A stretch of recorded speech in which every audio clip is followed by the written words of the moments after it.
Hi friends, welcome to కొత్తగా చందమామ కథలు. ఇవాళ మనం రత్న కిరీటం సిరీస్లో 8th పార్ట్ చెప్పుకుందాం. 7th పార్ట్లో కప్పాన్ని డబల్గా కట్టమని చెప్పి రాజగురువు సామంతరాజులకు లేఖ రాయడం, దానికి సామంతరాజులు వ్యతిరేకిస్తూ ప్రత్యుత్తరం ఇవ్వడం కూడా విన్నాం కదా. ఆ తర్వాత సామంతుల ప్రత్యుత్తరం చూసి రాజగురువుకి ఏమనడానికి వీలు కాలేదు. నా మంత్రమే నాకు బెడిసి కొట్టిందే, నేను చెప్పిన ఉపాయాలే నాకు భస్మాసుర వరాలుగా పరిగణించాయే అని వలపోసి మళ్ళీ తీవ్రమైన యోచనలో పడ్డాడు. అటు ప్రజల ఘోష, ఇటు సామంతుల దూషణ గట్టిగా ఒత్తిడి చేస్తే ఎక్కడ యుద్ధానికి వస్తారో అన్న భయం చేత వాళ్ళని ఏమీ అనలేకపోయాడు. ఏమి చెప్పి నమ్మిద్దామన్నా ముసలిరాజుని అర్ధకర్ముడి భార్యని వదిలితే గాని ప్రజలు ఊరుకునేలా లేరు. వదిలిపెడితే కథ అడ్డం తిరుగుతుందాయే మరి ఎలా? ఇందులో ముందు ఒక అవాంతరమైన దాటితే గాని వీల్లేదు. అప్పుడు మెరుపులాగా ఒక యోచన వచ్చింది.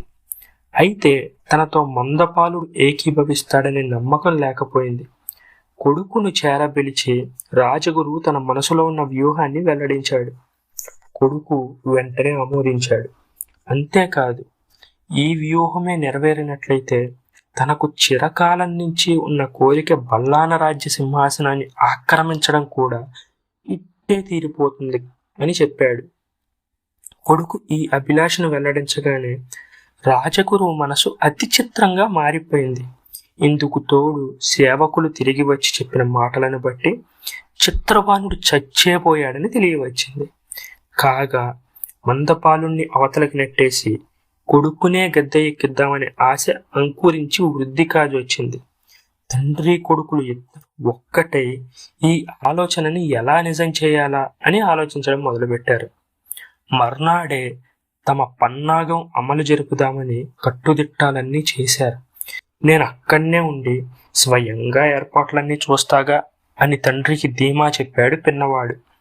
కొడుకు తెలివితేటలకు ధైర్య సాహసాలకు రాజగురువు లోలోన సంతోషించాడు.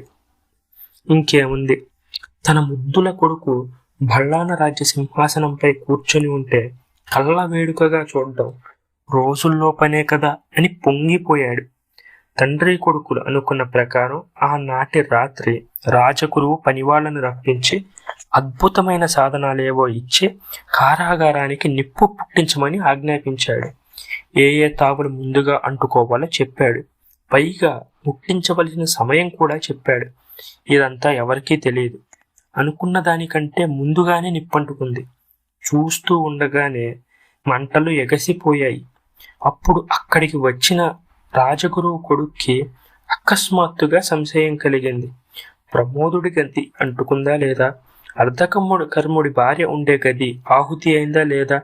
ఈ వేగిరపాటుతో అతను ఆ 2 గదుల వద్దకు గబగబమంటూ పోబోయాడు. కాని అంతలోనే మండుతూ ఉన్న దూలం అతని మీద పడింది. చూడబోతే నగర ప్రజలంతా గోలగోల, కంగారుతో లేచారు. ప్రజలు అటూ ఇటూ పరుగులెత్తారు. కాళ్ళు ఒళ్ళు కాల్చుకున్నారు. ఏకధారగా ఏడ్చారు. పెడ బొబ్బలు పెట్టారు. ఈ ఏడుపులేమీ లక్ష్య పెట్టలేదు అగ్నిదేవుడు. తన పని తాను చేసుకుని పోతూనే ఉన్నాడు. అప్పుడే జ్వాలలు ఆకాశానికి అంటుకున్నాయి. రాత్రి పగలుగా వెలిగింది. కాస్త నిబ్బరం ఉన్నవాళ్లు నీళ్లు పోసి అగ్గి ఆర్పబోయారు. ఇసుక తెచ్చిపోయేసాగారు. ధైర్యవంతులు చొరుచుకుపోయి వీలైనంత వరకు కారాగృహపు గదుల తాళాలు పగలగొట్టి లోపలి వాళ్ళను బయటకు తీసుకువచ్చారు. అంతలో ఈ వార్త కోటలోకి పాకిపోయింది. మందపాలుడికి తెలిసింది. ఏంటి ఘోరం? ఎవరు చేశారు ఈ పని? ఈ ప్రమాదంలో అర్ధకర్ముడి భార్య గాని చనిపోలేదు కదా? నేనే కుట్ర చేసి చంపానని ప్రజలు అనుకొని ఎదురు తిరగదు కదా? ఇప్పుడున్న పరిస్థితుల్లో ఇటువంటి నిందలు ఎత్తిన పడడం కూడా పెద్ద పని కాదు అనుకుంటూ ఉన్నవాడున్నట్టుగానే కారాగారానికి పరిగెత్తాడు. ఎంతమంది వద్దన్న ఆగక సాహసించి లోపలికి దూరాడు. ప్రమోదుడు బంధించబడిన గది తాళాలు బద్దలు కొట్టి మరుక్షణంలోనే ప్రమోదుడిని భుజాలపైన వేసుకుని బయటకు తెచ్చాడు. తిరిగి వెళ్లి అర్ధకర్ముడి భార్య ఉండే గది పగలగొట్టి చూశాడు. ఆమె మసిబారి చచ్చుపడి ఉన్నది. ఇది విని అందరూ గొల్లుమన్నారు. ఈ వార్త విన్న ప్రతి వాళ్ళకి లోకమే చీకటిగా తోచింది. తాళం బిగించి ఉండడం వల్ల తప్పించుకుందామన్నా ఆమెకు వీలు కాలేదు. ఘోరం, దుర్భరం, ఇంకా ఎంతో మంది తక్కిన గదుల్లో చచ్చిపడి ఉన్నారు. అంతలో రాజగురువు అక్కడికి వచ్చాడు. మంటలు చూశాడు. మతిపోయినట్టుగా కారాగారం అంతా కలియదిరిగాడు. తలవని తలంపుగా దూలం కింద తన కొడుకు చచ్చిపడి ఉండడం చూసి స్మృతి తప్పి అక్కడే సోలిపోయాడు. తల్లిని విడిచిపోయిన చిత్రబాణుడికి మిత్రానందుడనే ఒక మహర్షి దర్శనం అయింది.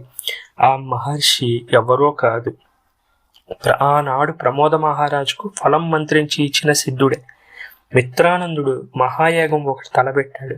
సంకల్ప సిద్ధి కోసమని శిష్య బృందంతో సహా బల్లాన రాజ్యానికి సమీపంలోనే ఉన్న ఒక అరణ్యమందు ఉనికి ఏర్పరచుకొని ఉన్నాడు. యాగాన్ని గురించిన ప్రయత్నంలో బయలుదేరిపోతూ ఉండగా అదృష్టవశాత్తు ఈ చిత్రబాణుడు తారసపడ్డాడు. చూస్తూనే ఆయన దివ్య దృష్టి వల్ల పసివాడి పుట్టు పూర్వోత్తరాలు తెలుసుకున్నాడు. అబ్బాయి, ఆ మాసిపోయిన పైగుడ్డ విప్పి అవతల పారై అన్నాడు. వెంటనే వాణ్ణి తనతో పాటు ఆశ్రమానికి తీసుకుపోయాడు. మిత్రానందుడి శిష్యకోటిలో చేరినప్పటి నుంచి చిత్రబాణుడు అతి చురుకుగా అంచీల మీద విద్యలన్నీ అభ్యసింపసాగాడు. సమస్త శాస్త్రాలు నేర్చి గురువుకు ప్రియ శిష్యుడయ్యాడు. మిత్రానందుడు వాణ్ణి ఎంతో ఆదరంతోనూ అభిమానంతోనూ చూస్తూ తగిన వాళ్ల చేత గుర్రపు స్వారీ, విలువిద్య వంటివన్నీ నేర్పించి గొప్ప ప్రవీణుడిగా తయారు చేశాడు.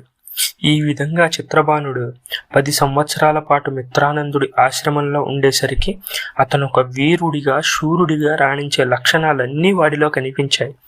బానే ఉంది ఇంతవరకు. అయితే పసివాడి విషయంలో గట్టి చిక్కు ఒకటి తటస్థించింది.